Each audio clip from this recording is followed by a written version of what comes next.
In the world of nonprofit organizations, board members play a crucial role in making sure the organization is meeting its mission and ensuring its long-term success.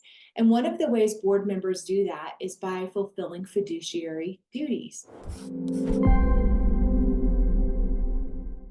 Hi, I'm Teresa Clark, and I am a seasoned CPA with over 25 years of experience serving 501c3 nonprofits.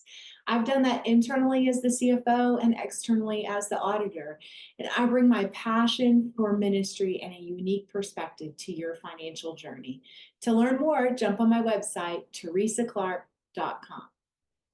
Today, I want to talk to you about fiduciary duties, and I'd like to begin by telling you a little story.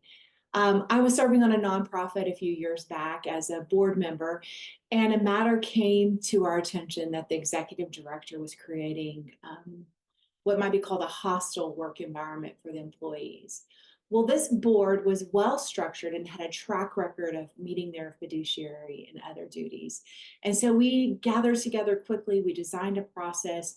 We consulted an attorney regarding the law in our state, and then we began working through the situation. And we did that because we wanted to protect the reputation of our nonprofit in our community. We wanted to secure that the funding sources were not interrupted through this process. And most importantly, we wanted to guard our highest priority, which is making sure that this organization and its staff and leadership were fully present to serve their mission within our community. Well, I tell you that story because in the world of nonprofit organizations, board members play a crucial role in making sure the organization is meeting its mission and ensuring its long-term success. And one of the ways board members do that is by fulfilling fiduciary duties. These duties are legally and ethically mandated to ensure that board members are acting in the best interest of the nonprofit. So I thought it'd be helpful today to understand these fiduciary duties. So whether you're a board member, a staff member, a donor, it's important for you to know these duties. They break down into three primary duties. The first one is the duty of care.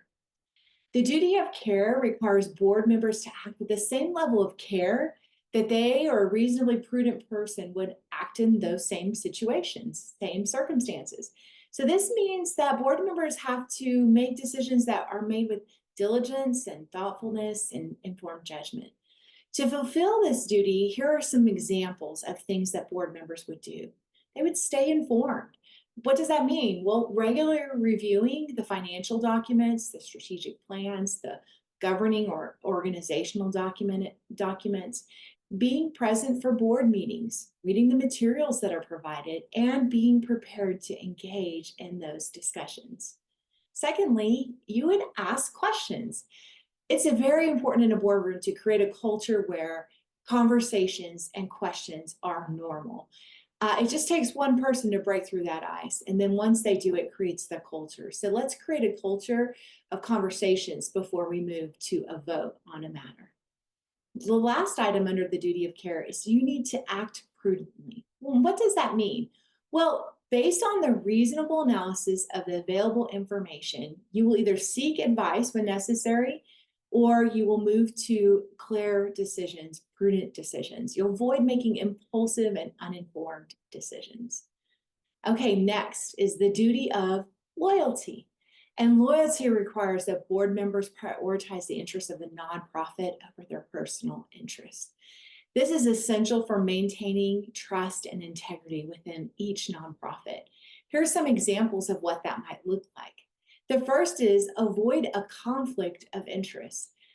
It's important, sometimes they exist, so if you can't avoid them, you need to disclose them, and you need to recuse or dismiss yourself from the discussions and the decisions for anything that you might have a personal stake or a way that you might be perceived you would gain personally from a decision in that nonprofit.